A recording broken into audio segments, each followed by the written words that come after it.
நான் முள்ளிவாய்க்கால் மேற்கு வளமதி கடத்தொடர்பா கூட்டுறவு சங்கத்துக்கு தலைவர் அவனாச்சு விளையாடுகிறேன்.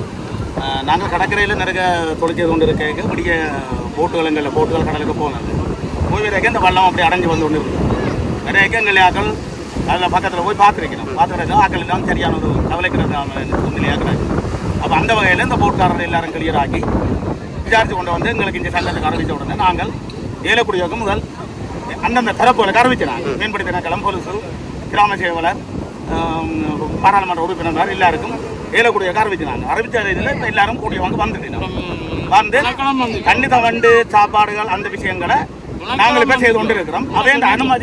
அவன் அனுமதி எங்களுக்கு கிடைச்ச உடனே ஆக்களை தீர்க்கிற முடிவை பார்ப்போம். 103 பேர் இருக்காங்க. மியான்மர் ரோஹினியா அகதிகள் சேர்ந்தவங்க அகதிகளை வந்துருக்காங்க.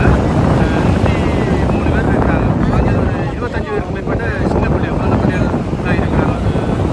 சின்ன பள்ளிகளே ஒரு 10 பேருக்கு மேலே இருக்குது. ஆனால் அதை விட ஒரு 10 வயசுக்கு உட்பட்டாலும் ஒரு 25 பேர்கிட்ட இருக்கிறாங்க. இப்போ நாங்கள் சாப்பாடு கொண்டு கொடுத்துனாங்க. ஆனால் அந்த சாப்பாடு வந்தாது. ஆனால் அவங்கள இப்போ கீழே கரை இறக்குறதுக்கு அவங்க கேட்டு கொண்டு இருக்கிறாங்க. கவர்மெண்ட் அனுமதிக்காக பொலிஷனுக்காக வெயிட் பண்ணி கொண்டு இருக்கிறோம். அவங்களோட அனுமதி கிடைச்சுன்னா நாங்கள் எங்களால் மனிதாபிமான உதவி நாங்கள் செய்து கொண்டு இருக்கிறோம். குடிக்கல சின்ன பிள்ளை எல்லாம் இப்போ குடிச்சு சாப்பிடு. பெரிய ஆம்பளை ஒன்றும் குடிக்கல. அப்போ பெரிய சூழல் இருக்கும்.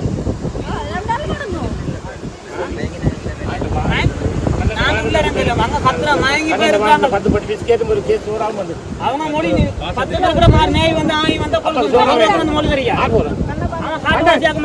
யாரும் தெரியும். எங்களுக்கே தெரியும். அவங்க வந்தாங்க ஒரு மொழி தெரியும். அவங்களுக்கு இங்கிலீஷ் தெரியும்.